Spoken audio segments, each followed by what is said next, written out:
Your favorite PGA and LPGA legends, pros and top instructors are right here every week on Next on the Tee. Join Chris as the greats of the game share their stories, insights and playing lessons. Now, back to Chris and more of the show. Now back with me on the French Lick Resort guest line, as you all know, is one of my all-time favorite guests, and that's the voice of golf, Peter Kessler. Be sure to follow Peter on his Facebook page and over on Twitter at Peter Kessler. Over the last couple of weeks, he's been putting out snippets of the great interviews he's done with former U.S. Open champions. So there's so many of them. They're all fantastic. Sort of a run-up to the U.S. Open. Go on his Twitter page and check those out. And just like everything Peter does, those interviews are very insightful and really take you into the mindset that those players had. And you get stories you didn't hear anywhere else than on Peter's Golf Talk live show back when he was on the Golf Channel. And that show by far is the best golf program ever. Also, be sure to check out Peter's website, peterkessler.com, and book him for an event. Listen to some of his archive episodes of his podcast, which was called Reading the Break, which was also fantastic. We've got some links back to that over on our site, nextonthetee.net. And like I always say, no one knows the history of the game of golf better than Peter does. And it's always an honor and a privilege to have him as part of the show. And I'm very excited he's back with me tonight here on Next on the Tee. Good evening, Peter. How are you, my friend? I'm not fooled by any of this. I know exactly what's going on here. So you get 4 stud muffins to be on the show. So you have the 4 horsemen of the apocalypse. Guess who's the lead horse? Guess who gets to go first? Guess who has to carry the load? I heard you go through all the subjects you're going to cover with the other 3 guys. I crossed off 9 of the 10 on my list. You left basically nothing. So I'm going, sure, he's going to just put me on the spot and make me come up with something, completely off the list, off the charts they didn't think of. And I've already got one, which is setup. And I want to talk to you about setup because my philosophy has actually come full circle on this. When I was growing up, when I was, say, in my 20s, and they had the Wingfoot Massacre in 1974, where 7 over by Hale Irwin won, and the year before, Johnny Miller had torched Oakmont in the final round with 9 birdies and an 8-under par final round to win the championship. So they made it a little harder, obviously, in 74. But the way they did that was they just made really long rough, and they made the greens hard, and they made the greens fast, and the weather cooperated, and you just had to put the ball in play, whatever that took. Jack Nicklaus and Ben Hogan always said the most important thing is to be in position off the tee, and it doesn't matter what club you hit. Just because you're on a tee 14 times, that isn't a par 3 doesn't mean it's a driver. And in a lot of U.S. Opens and major championships, Nicklaus 3-wooded his way around all of those places because he could hit it almost as far as his driver. He could certainly hit it straighter, and he could position it in sections of the fairway. So that was really the test, right through 2004 at Shinnecock when they lost the golf course. So then they had a shift in management. And then, unfortunately, they made a shift by people who didn't have enough knowledge to do so in the philosophy of how a U.S. Open golf course should be set up. So it started in 2005 at Pinehurst. Wasn't a lot, little bit. And we got into graduated rough so that if you were just off the fairway, not too bad. A little further, it was worse. A little farther, it was horrid. That didn't seem to work. Conceptually, it didn't seem like a bad idea. And so what happened is they had this series of experiments where we've gone to an eclectic group of golf courses, including Erin Hills and Chambers Bay and places that hadn't held the U.S. Opens before. Chambers Bay was granted the U.S. Open before it was even a golf course. So that was pretty stunning. So you've had an unusual group of places that you've gone, and then an untraditional series of setups. Think back to Martin Keimer winning at Pinehurst after Gordon Crenshaw came in and redid the golf course. So there was no rough off of the fairways. It was just, scrubland, but totally playable by a 15 handicapper. And unfortunately for the audience, he won by a zillion shots, and the whole thing was extremely boring. And nobody was required to hit a pitching club around the greens. Martin Keimer had the chipping yips at that time in his career. People don't know that. But he never had to loft a shot around the greens. He putted everything. You go back and look, he putted everything. So what I thought was, okay, What should we do now? Okay, now that we're here, what needs to happen now? And I finally realized that what needs to happen now is you need to go back to traditional U.S. Open setups. The Masters is unique for a number of reasons. One, it's played on the same golf course every year. Two, everybody who watches it knows it as well as they know their home golf course. Three, we expect stuff on the back nine on Sundays, and they've been good about that the last few years, letting the fireworks occur, letting guys make birdie on 13 and 15 and 16 like Tiger did in the final round when he won. So it's always had a unique identity. And if you look at the Open Championship, generally that's dictated by the weather. Basically, if you and I play there on Sunday, on Sunday, Monday the guys come in, they don't really do anything different. They play the tees a little bit further back, but they can't speed up the greens because if the wind comes up, the ball's going to roll. The greens are 3 and 4 times larger than the ones at Pebble Beach this week. So the green speeds are such that you have to push the ball to the hole. You can't roll and let the ball die to the hole at the old course. So weather dictates the Open Championship. PGA has had a more PGA Tour-like identity. Let the guys score, try to pick a good golf course. Now we're picking some U.S. Open courses, but I think their identity is a little bit muddy still at this point. But the U.S. Open had a clear-cut identity. It was ribbon fairways, it was long rough, it was fast, hard greens, no chipping areas, and figure out a way to put the ball in play. And so I'm hoping that's what we have this week, because given that the golf course is short enough that a Francesco Molinari could win where he couldn't have won at Bethpage or couldn't have won at Shinnecock for a variety of reasons, including unregulated equipment, and a golf course that was so long that only a couple of guys could play it both last year and this. The same two guys finished first and second in the U.S. Open last year as they did this year because they were the two longest hitters, Brooks and DJ, and they could hit the ball 30 yards by everybody else and hit shorter, higher irons in, and of course they're going to finish 1-2. So I would like to see Pebble go back to that setup. Now, in June in Pebble Beach, you really can't count on that you don't know what you're going to get. I mean, weather's always the biggest factor in any golf tournament, because it's the one thing you can't control, and it's the one thing you need to be prepared for in the best way that you possibly can, for everything that can happen from wind to rain to whatever. So because Pebble's short, because the longest hitters are going to just nudge stuff into play where it's appropriate and prudent to do so, anybody can win. So it ought to be a put the ball in play course this week. Long rep would be appropriate.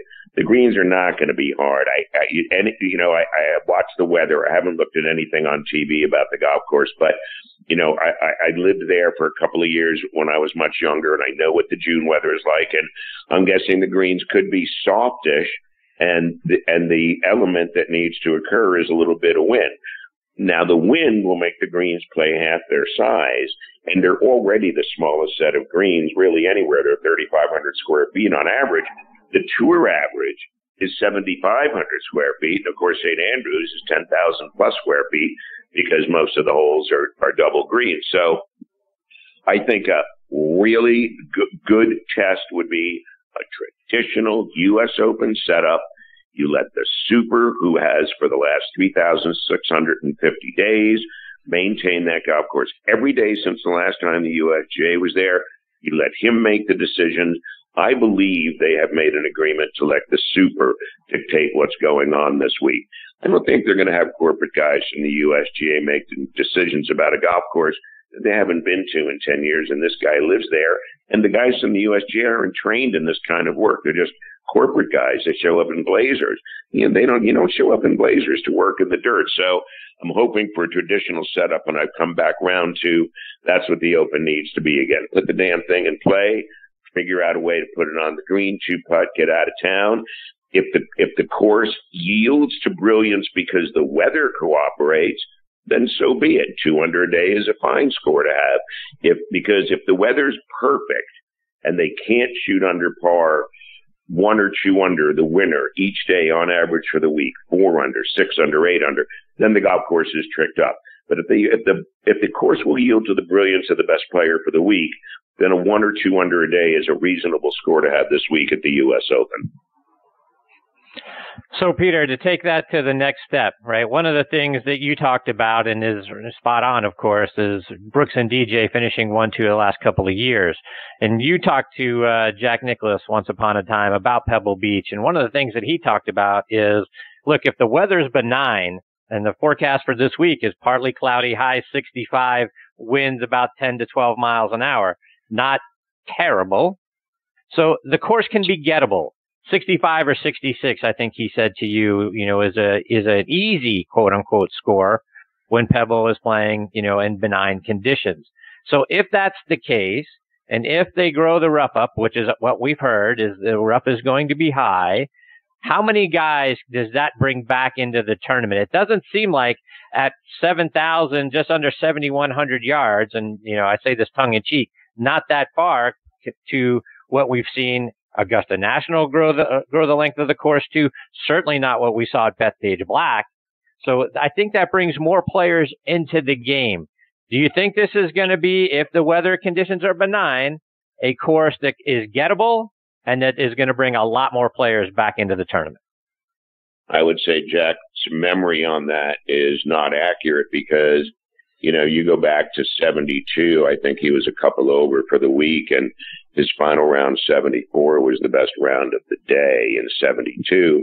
When Watson won in 82, I think he was 5 or 6 under and Jack was 2 back.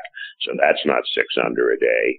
There are certain times when it is gettable. Remember that Tiger was the only guy under par in 2000 for a whole host of reasons, one of which is he's one of the most magical players that ever lived, but he was the only guy under par, and it was a traditional U.S. Open setup. So Jack is right in that you can get a 66, but you can't get a whole bunch of them. And because the greens play small, 10 to 12 miles an hour in the wind is a one-club wind. It's just enough to cut the effective size of the greens down by 1,000 square feet. So now you're 2,700 square feet.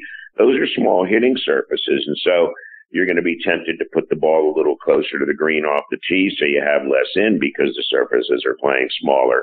But you can't really do that because you can't forget that the only thing that's really important to stand on the tee is being in position to have the next easiest shot that you can possibly have.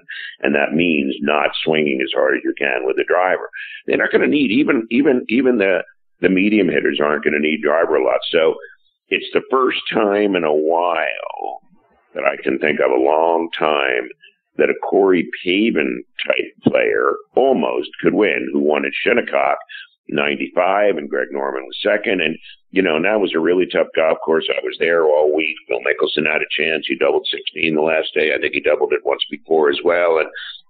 And so, Corey Pavin now hit driver 5 wood into 18. I was standing right there and watched the shot. I actually missed the 4 or 5 footer. People forget that, but he didn't actually need it.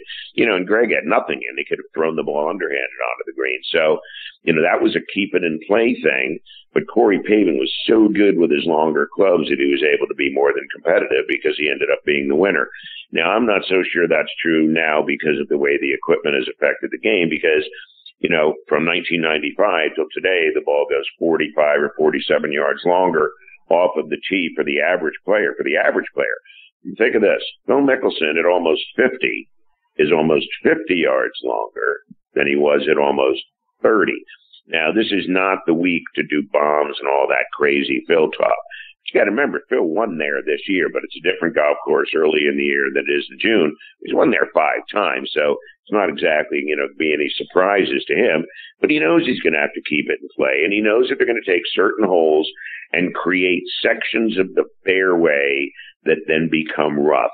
Take the first third of the right side of 11, you could turn that into the rough, or the first third of the left side of 11, so that the thing plays much more narrow than it would traditionally. So, they can narrow that place up, and that would have already been done by now, and the players already know what it is, and they know what clubs they're going to hit, and there's no surprises, and they've all played the golf course. Okay, so it's different earlier in the year, but still Pebble Beach.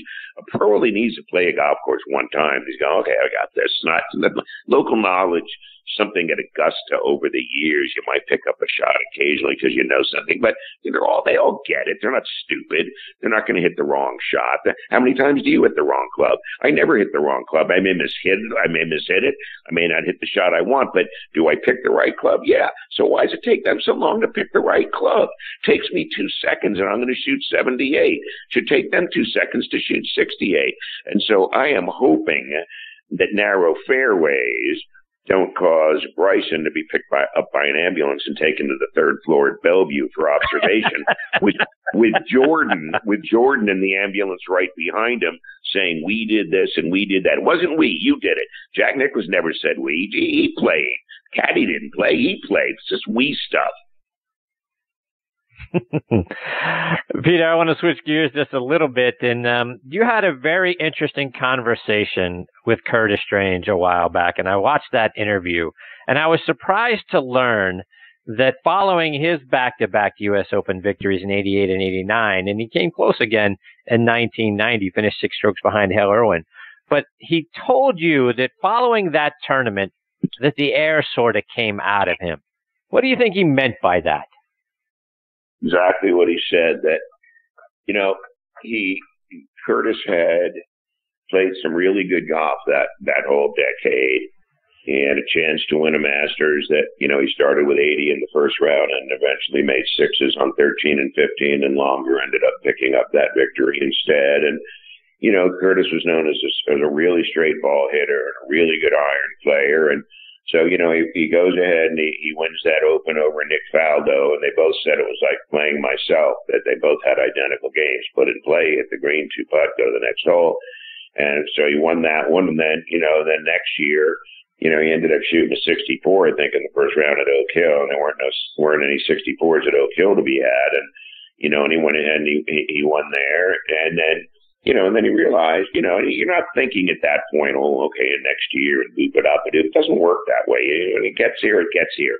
But when he was at Medina, and when he was in competition over the weekend, and when he was competitive over the weekend, and he had an opportunity to win 3 in a row, and when it didn't happen and he got in the car, he realized the enormity of what he had tried to achieve without actively thinking about it, like Bobby Jones thinking about the Grand Slam 4 years before he pulled it off.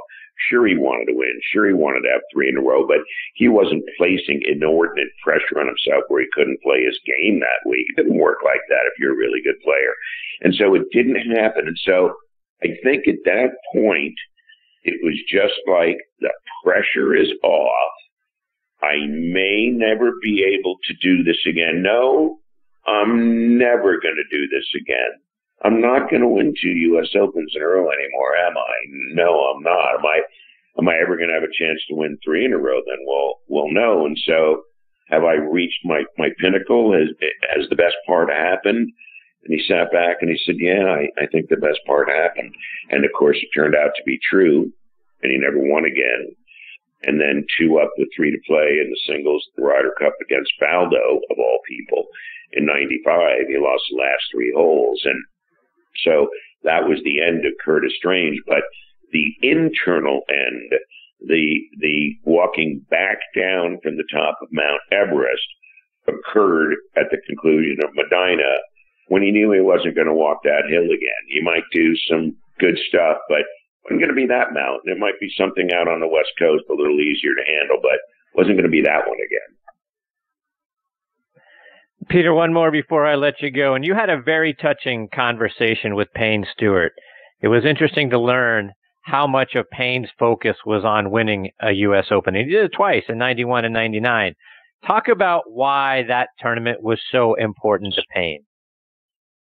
Well, because it was important to his dad. His dad died so young, and his dad got to see him win in 82 at Quad Cities, and he got to see a couple other things, but, he was gone in the mid-80s, and, Payne was just starting to get things going. But, his dad was a super duper player, and his dad was also friends with a lot of really good players who had been professionals.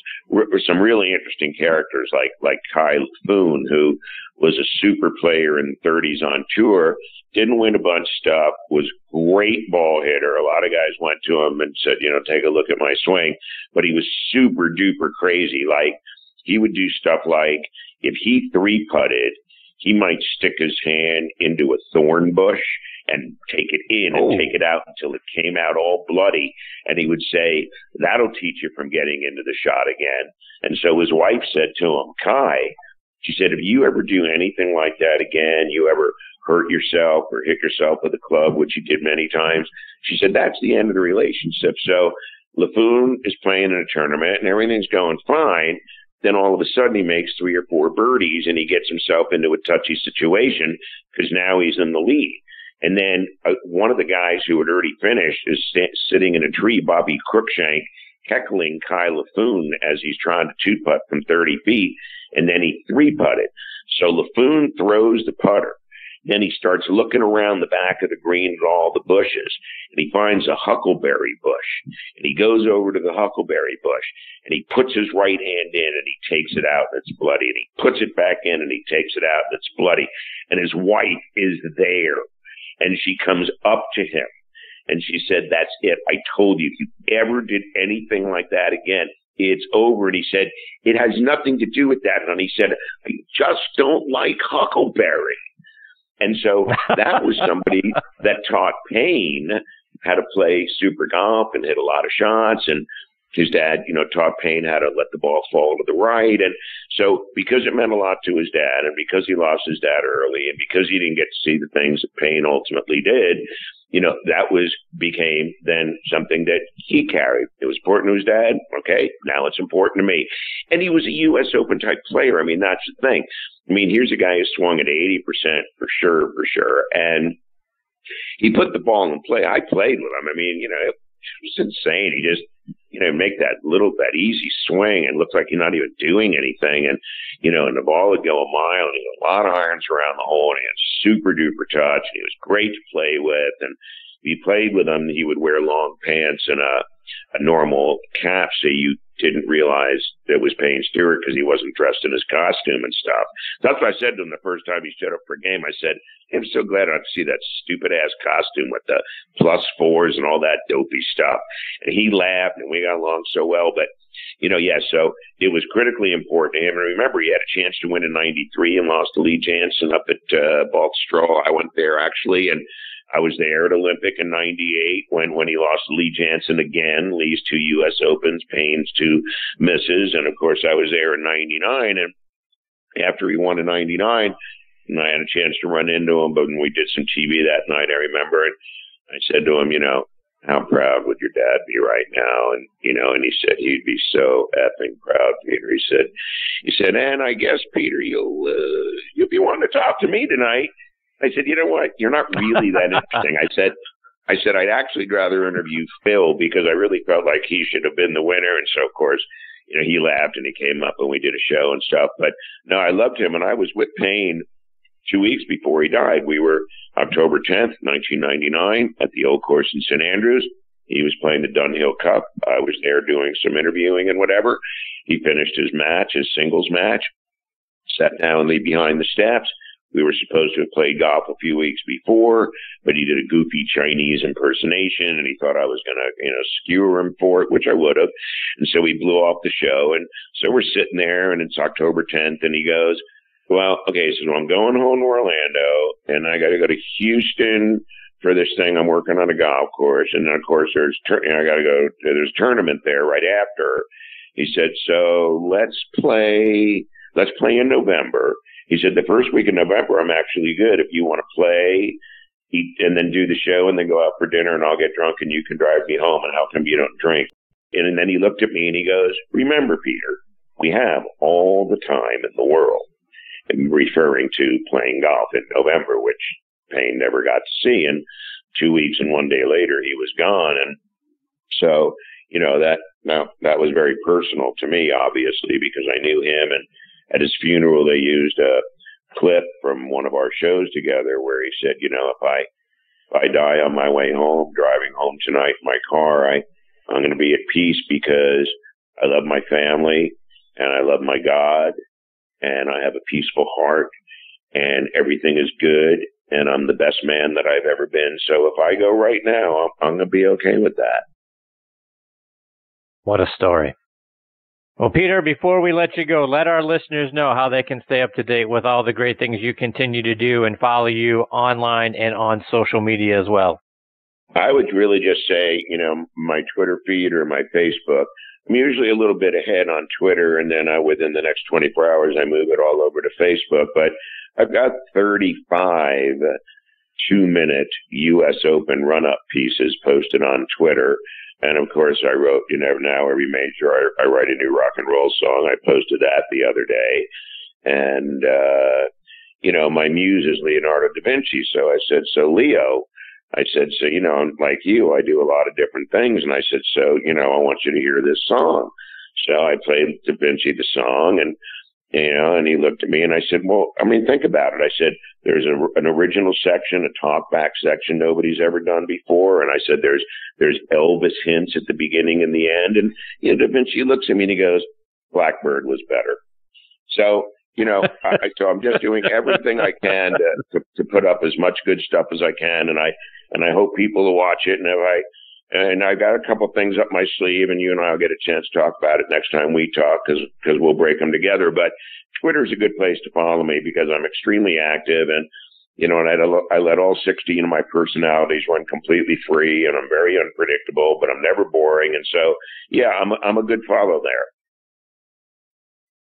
Well, Peter, there is no better way to kick off the show on a Tuesday night than getting to spend some time with you, listening to your stories and your insights. Hope you'll come back and join me again real soon, my friend. Always a privilege having you as part of the show. Yeah, even I was entertained, so that was really cool. So I'm looking forward to the next time. Thanks, buddy. It's always great to be with you. You're my man. You're my man. And listen, you tell these Launchpad people that we have some kind of a contract where I appear regularly because I want to get that thing pumped up at the beginning, and you might as well go with the Beatles, which is me and one person. So let's do that, as soon as that thing gets cracking. But tell them I'm on. Tell them I'm in. Tell them we have a deal. Tell them you're paying me such a fortune. We got to get this going. I appreciate you, Peter. I will definitely Take care, that. buddy. Take care, my friend. All the best to you and your family. Thanks, buddy. You too. That's the great Peter Kessler, at Peter Kessler on Twitter. Make sure you give him a follow. He's got such great content and so many great interviews that he's got posted there from his time on the Golf Channel. So please go check him out. And like he said, it's a run up to the U.S. Open. So he's got a lot of things that were in conjunction with some of the historical U.S. Open, some of the great ones from the past. So go check him out online. Again, at Peter Kessler on Twitter, and give him a follow on Facebook as well.